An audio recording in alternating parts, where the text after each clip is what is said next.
The world is holding its collective breath today as Donald Trump makes an urgent trip back home from the G7 early to deal with the escalating tensions between Iran and Israel. Until now, Donald Trump has largely stayed out of the conflict, only urging both sides to make a deal. But this move may indicate an escalation of US involvement in the war, particularly as it comes as Trump sent out this message on Truth Social saying, "Iran should have signed the deal I told them to sign. What a shame.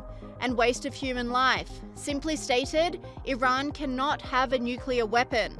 I said it over and over again. Everyone should immediately evacuate Tehran." But escalating tensions in the region with no end in sight has forced Trump to make a move, cutting his G7 appearance short and rushing back to the US to meet with the National Security Committee for talks on how to best proceed. I have to be back. Very important. I want to just thank our great host. He did a fantastic job. Thank you. In Canada. But you probably see what I see. And I have to be back as soon as I can. We're going to have dinner with these wonderful leaders. And then I get on the plane. I have to be back early for obvious reasons. I loved it. I tell you, I loved it. And I think we got a lot done. Really a lot done. In fact, UK, we signed a big trade deal today. And we're working on others, but we had just a really great relationship with everybody, and it's really nice. I wish I could stay for tomorrow, but they understand. This is big stuff. Online commentators were startled with the abrupt change, with this person saying, "Breaking. Donald Trump is abruptly leaving the G7 summit ahead of schedule, skipping tomorrow's agenda to return to Washington, D.C. This isn't just a scheduling change. It's a flashing red siren." With tensions between Israel and Iran nearing a boiling point, this sudden move signals one thing: the United States may be on the verge of entering the conflict. Forget diplomacy. War posture is setting in. This may be the most dangerous 24 hours of Trump's presidency and possibly the world's. But other commentators are calling for calm, with this person saying, "I didn't think I would have to clarify this, but this post is in no way indicates that the US are about to strike Iran. Israel just said they are going to strike Tehran again, so Trump said, get out. Just observe.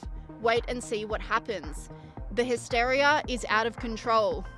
But it seems that the people on the ground in Tehran have heeded Trump's warnings and are getting out. And the nervousness surrounding Trump's movements has only been heightened after China put out a call for their citizens to leave Israel immediately through land border crossings. Pete Hegseth also added to the tension by releasing a statement that confirmed American capabilities were deployed to the region to keep US forces safe. He then went on to double down on this, saying American safety remains Donald Trump's #1 priority. So you're going to be in the Situation Room pretty soon with the president. Is he still aiming for a nuclear deal with the Iranians? Of course. The president's, as he said today, his position has not changed. What you're watching in real time is peace through strength and America first. Our job is to be strong. We are postured defensively in the region to be strong in pursuit of a peace deal. And we certainly hope that's what happens here. And America first means we're going to defend American personnel and American interests. So when you see jets and you see air defense assets and counter UAS assets, that's because my job as the Secretary of Defense is to ensure that our people are safe and that we're strong so that we can set the conditions for a deal. And President Trump's made it clear it's on the table. The question is whether Iran will take it. This commentator applauded Hegseth's move, saying it would be insanely dumb not to have pre-positioned assets. This was the right move.